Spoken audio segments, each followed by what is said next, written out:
What up, world? It's your boy Chuck Wick, ill, aka Charles Brown, back again with another Talking Facts. But first, I want to ask you, are you good? Good. All right, man. Your boy P. Diddy, your boy Puff Daddy from Bad Boy Records, Bad Boy Music, Bad Boy Entertainment. Been in the business for at least, what I'm going to think, 30 years, something like that. P. Diddy been doing this business back when dudes was still wearing polka dots. You know what I'm saying? Diddy graduated from Howard, which is in my town, Howard University down in D.C., and he used to throw parties down there. And Howard used to be lit. Howard was the jump off. And I don't know if they still doing Howard Homecoming, but that was the jump off. Like, everybody used to go to Howard Homecoming. You hear me, bro? Every rapper that was anybody was down at Howard Homecoming. And I don't know if that's before Diddy or after Diddy, but I know Diddy was down there during all that heyday, Howard Homecoming and all this and that. So the conversation is this, man. Has it been Diddy's fault all along? Every time we turn around, so right now, this is spurred because Black Rob, if you don't know who Black Rob is, I had this chick uptown, she was woke. You know what I'm saying? That Whoa record, one of the biggest, most revered hip-hop records in the business, honestly.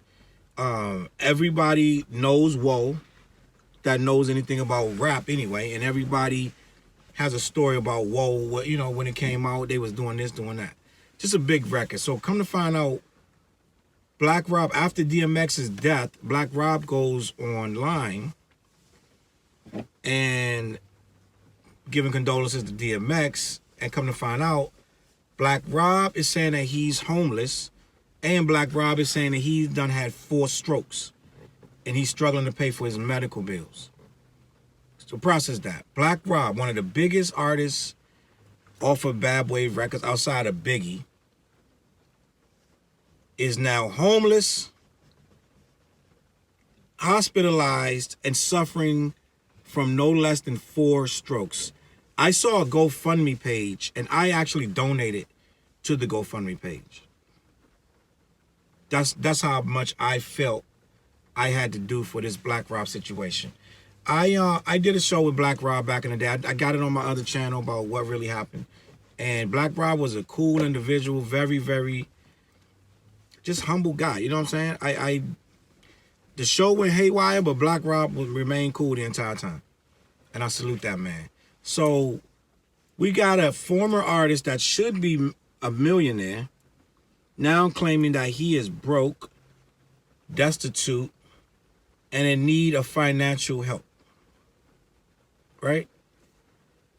How do we get here? Is this the first artist off of Bad Boy Entertainment that has needed financial success, or financial help? Let's talk about it. When I say has it been Diddy for all along, and I'm not one of these Diddy haters. I actually watched Diddy rise from the ashes and rise again after tragedy, not just when he lost Biggie, but when he got fired from over there at, I don't know if it was Uptown Records or Uptown Records was up under Arista or whatever it was, when this guy fired him because they was clashing and he was the new upstart and he knew what he wanted and the other guy didn't. I can't remember his name right now.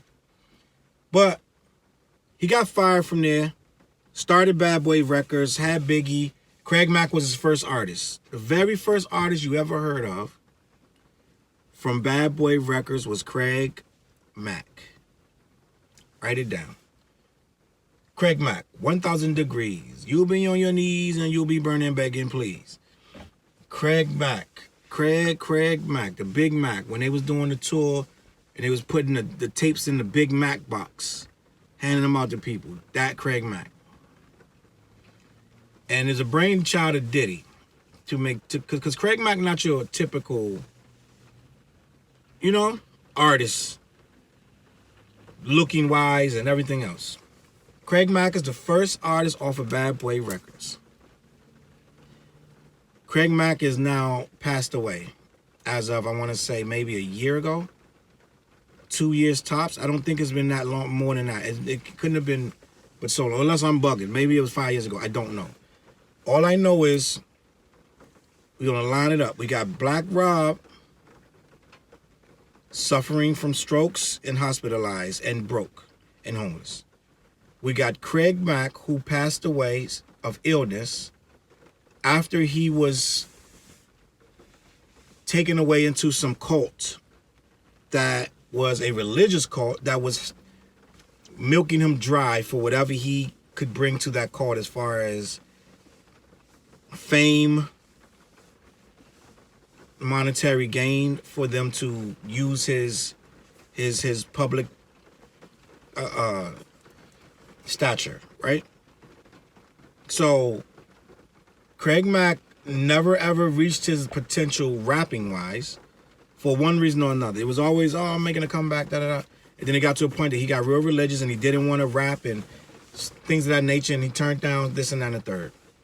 But this is two, we're talking two right here, big artists on Bad Boys Records. Now I'm not saying, again, we ain't saying it's Diddy fault or it ain't Diddy fault. We're gonna talk about it. Then you got GDep, who was apparently wasn't doing that well either with his musical career, and he wasn't making really any money from the music that he had already put out. And apparently he had done a robbery one day. These are his words, not mine. And he shot a guy. Many years later, after his career had fizzled out and, you know, he was just trying to hand to mouth and survive. Again, another not well-to-do artist with a lot of money laying around decides to get a conscience, and he was saying he was never free, and he turned himself in for a 17-year-old crime, but he didn't know that the guy died. So when he found out, he turned himself in to clear his conscience, and when he told the police that, the police looked it up and found out that the guy died. So if I'm not mistaken, I believe he got 15 to life or 17 to life for a crime that he had never got caught for, that he turned himself in 17 years later. That's three, in my opinion, tragic stories. Then you go into Mase, Murder Mase, Pastor Mase. Now, arguably, Murder Pastor Mase was his own worst enemy, because if you're at one point, Mase was probably the hottest rapper alive. Let's just be honest. Mase was probably one of the biggest selling rappers in rap at his height. Mase and Diddy was Batman and Robin, and they was the biggest selling rappers at that time. It is just a fact. Mase decided to walk away from Bad Boy to pursue a religious career as a pastor, which he turned in his Murder Mase to become Pastor Mase. There's a bunch of different rumors of why he did it, but the simple fact of the matter is he did it. And he left all of the supposedly worldly rap behind and became a pastor. Had a church, everything. Had a congregation, whole thing. People donating, they was following him. So another rapper gone out of the Bad Boy camp. He done rapping, he finished, finito.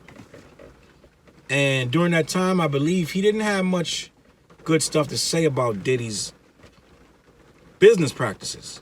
I think that he had quite a few discrepancies about it. And to the point where when he decided to rap again, which is process that, a pastor that's going to go back into rapping, he was saying he needed to make sure Diddy was going to update or come correct with his business practices this time around, insinuating that Diddy's business practices were not on the up and up. Some kind of way that he was doing some foul, shady business. So long story short, they worked it out. He came back again. Welcome back, like all this stuff. People was receptive to it. They kind of dug it, blah, blah. The people that wasn't, the church people they wasn't getting it at all. They were like, why is Pastor Mase rapping again? He left that whole thing, came back to rapping Mase and da-da-da. Got in a whole bunch of little back and forth with camera and different little people and decided I'm all set with this. Went back into preaching. How this guy was able to go back into preaching, I'll never know, but he got his church all over again. Long story short, y'all know more than I do about all this Mase stuff because at one point I checked out. Mase, there was a lot of stuff going on with Mase. Every time you turn around, there was something about Mase's church. Mase did this, Mase did that, Mase did, you know, all this nonsense. So now you have 4 of the biggest artists on this label. Falling, just flailing, right? And Puffy never, Puffy always stayed relevant. Puffy always stay on point. Puffy Instagram game, even before Instagram, Puffy kept himself relevant no matter what. It's just a simple fact. So I say all that to say this. You got Biggie who's murdered, right?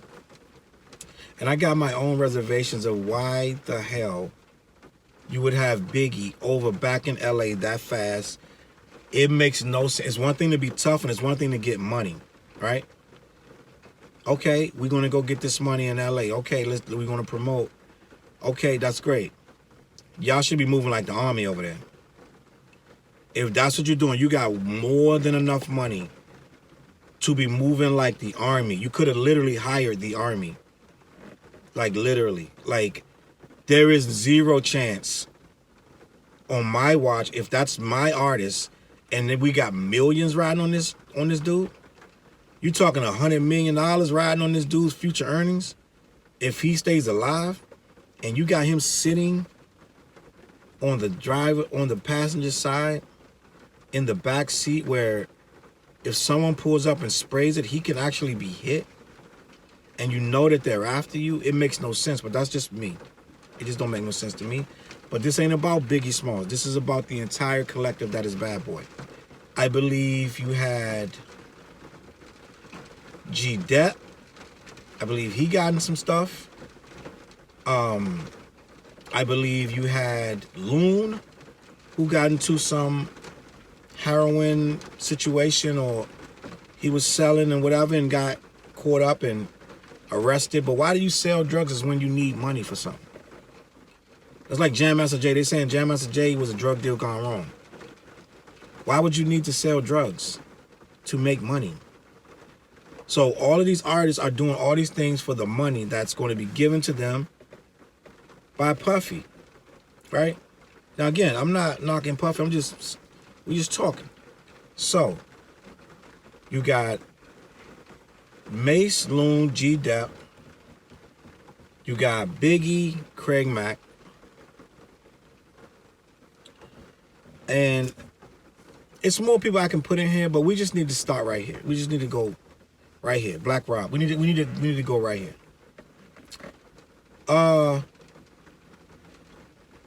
You have Free the Locks because they didn't. Bottom line, you got a lot of people coming out of the hood signing these deals, right? And it's easy to say, well, you read the deal. You should have known what the deal was. That's your fault. You signing garbage deals, da-da-da. When you understand the music business for what it is, like back in the day, we just used to accept it. Oh, you get 7 points a record. What's 7 points? Oh man, that's like something like 7 cents, 7 pennies off a record. It's nonsense, right? They're telling you off some stuff you made.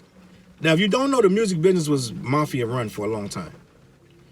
That should put a lot of things in perspective. If you got the mob running a lot of the business, everything available to you is given to you and taken away by mobs. The mob whole purpose is to jerk you. So you got to think, if they're the ones making initial contracts that they still going by today, that's a mobster mentality who rather not give you nothing. A lot of the artists are black, so they burning them left and right. A lot of these artists are dying penniless. I'm not saying Puffy doing that, but what I'm saying is the standard contracts, if you don't know the music business, they're slave deals. And we accepted it because we were more concerned with being the artist instead of being the businessman. One of the reasons Puffy can't really rap that good because he probably not really worrying about the rapping. He's worrying about the business end of it. I'm sure if Puffy dedicated his day and night waking moments to just writing raps and reciting rhymes, and just from the 80s to right now, Puffy might be nice. But that's not his goal. His goal not to just get up and rap. He realized I can have him write a rap. I can have him make a beat. I can have him do a video. I don't have to do none of this. I can just get up there and do some little stuff and I'm paid. But a lot of these artists don't understand that when they sign these contracts, they're signing away a lot of stuff that's going to matter down the line. That's why they don't get mad at first, because they get the $1 million, they get the Rolls Royce, they get this and that. It don't matter at first. When they first sign, it's great. You hear these rappers, right? I just got $1 million. I got $2 million. I got $3 million. You just got a loan, buddy. You just got a credit card loan.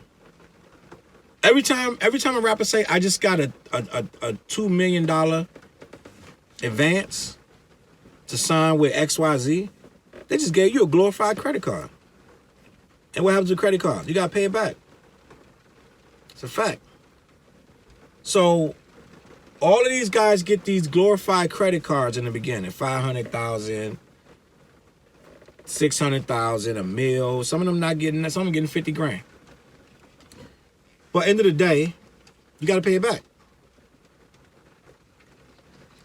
And sometimes it comes with interest, right? So you got to make $200,000 back, or they own you. Everything. You leave the label, they can own that once you leave. You got to still pay them. Unless the other label buys out the contract. Which happens, but then now you owe them. End of the day, we got a label, right?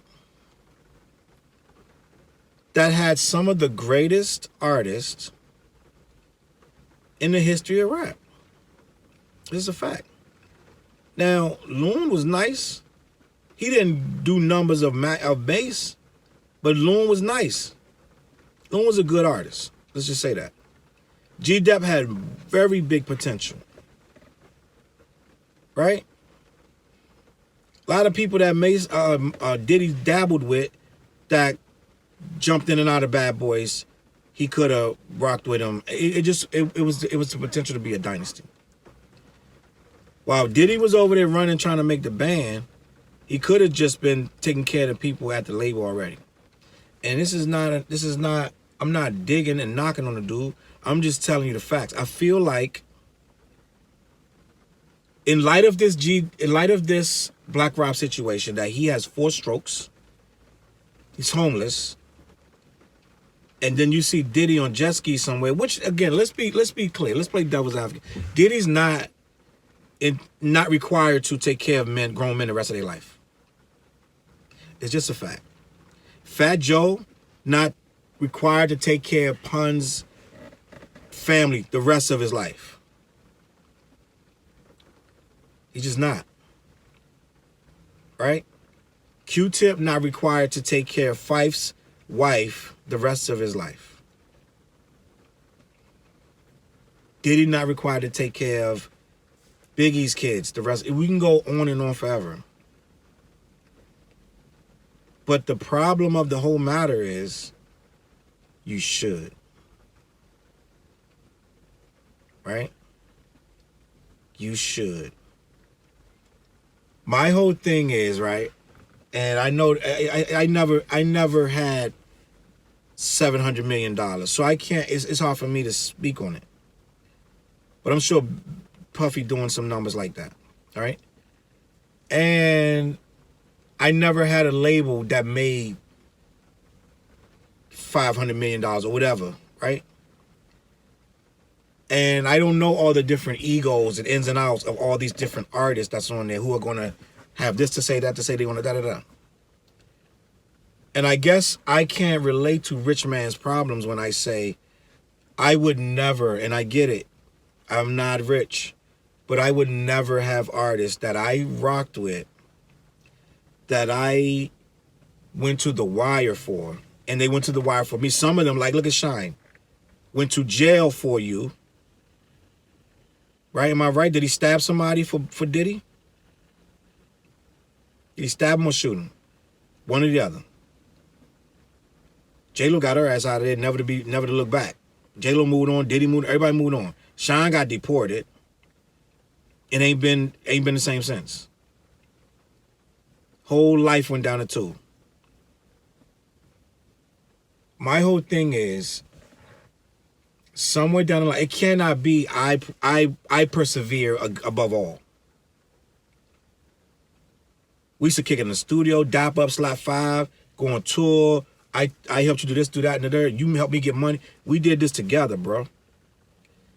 And I ain't saying take care of every artist that ever set foot in Bad Boy, but you do know some of the ones you should be taking care of are the ones that was really a part of it.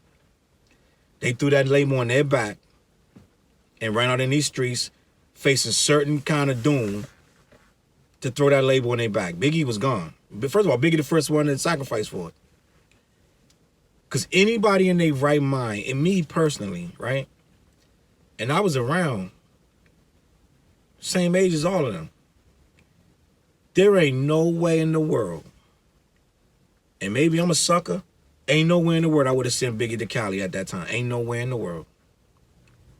Ain't no way in the world. We would have just had to look soft because it's not smart. It was a terrible decision. Terrible decision. And Biggie paid the ultimate price. They was moving wrong. They all up in clubs, and they staying too long, and they just getting followed. They not paying attention. They moving like they back in New York. You wasn't.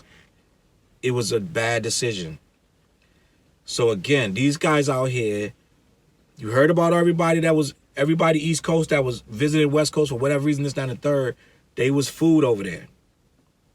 Especially if you got Bad Boy chain on. So these guys walking around with a Bad Boy chain, they this place, that place, the third. Their head is on a platter, bro. So you mean to tell me I'm gonna have you 25 years later or whatever talking about you're homeless? Now these people will give donations to make sure you vote, make sure Black Lives Matter. They'll put 30, 40 grand on anything. Anything. Their dinner, their parties be $60,000, $70,000. Just a party. Just giving out drinks and food. And having a little get together. It's $60,000 party, I'm sure. Like it's nothing. And I can't tell you what to do with your money, but as a human being, if you're going to do business with somebody and that person's going to suffer after the business is done with you, I would assume you would look out for the person. Right? It's certain people that I don't hear about their artists, former artists, bitching that they about to fall off the face of the earth because their rent can't get paid and this and all this. It doesn't make sense to me how I could be considered a billionaire and have a man that I broke bread with like Black Rob talking about I'm homeless. I get it. No one's obligated. No one's obligated to do anything. But there should never be a day where an artist from Bad Boy, and that's what they're talking about, this insurance, right? They want to do this hip-hop insurance where everybody puts money in, and then when people get sick or hurt, the insurance kicks in and take care of it. It's a great idea. It ain't going to ever work because there's too many egos, too many clicks, too many motherfuckers that think that their money is worth more than this guy. Why am I putting in anything for this guy? And who gets in? Like, what's the criteria to get in? Did you have to have a record deal? Have to have 2 record deals? Do indie artists get in? Do white artists get in? Do white girl artists get in? Does somebody who did 60 records but they never had a sync? Like, it's too much to consider. Who's going to dictate who gets in there? You know what I'm saying? But at the end of the day, it's a great idea so that these older heads don't have to be sleeping on the street like Delonte West and these other people, right? Because the society don't care. The GoFundMe wasn't always around. At the end of the day, GoFundMe is if someone decides to give you something, then you get it that way. Other than that, if someone doesn't go at the kindness of their heart, I've seen GoFundMe flop bad. Right? I think it was Serious Jones tried to do a GoFundMe. I don't think he got $1,000. Fact, I don't think he got $1,000. I've seen GoFundMe go bad. So it doesn't mean that you're going to get all this money because you did a GoFundMe. You know what I'm saying? So my whole thing is, Diddy, when you leave this much destruction in your wake, right? When you claim to be a man of God and brother love and all this stuff, you cannot leave this much destruction in your wake, in my opinion. Again, I have nothing against Diddy, but some stuff is just, it's just there. It's just open fact. It looks bad, bro. It actually looks bad. You know, and I know everybody not going to be rapping forever. So if I know that and you know that, then you're like, yo, you come to my label, I'm going to do this down the third. We might have, in the back of your mind, you know, it might only be a 3-year run with this guy. Or it might be 20 years, who knows? But for the most part, we're talking 1 year, 2 year run with most of these rappers. And then it's on to the next. Now, with that being said, yeah, you don't have to owe him nothing. But it wasn't just a rapper. These guys was repping your label like family. They was repping your label like family. And not only that, your legacy is going to be determined on how these guys look in the end of it. It's just a fact. Your legacy going to be determined in 50 years about how the people under you, the people that you worked with who served you well, how they turn out. If Black Rob ends up in a hospice and dies, GDep dies in jail, Loon dies in jail. No, GDep is out. But he dies from going broke. Because none of them got money. Apparently none of them made no money. Let's just be clear. Biggie's already gone. Craig Mack's already gone. None of these guys had a fistful of dollars in their pocket. In a nice home. Somebody correct me if I'm wrong. Maybe one of these guys got a nice house on the hill in Brazil or something, and they got all this money, and they done flipped it into all these land, and let me know. But it sounds like to me, signing with Diddy, you on your own.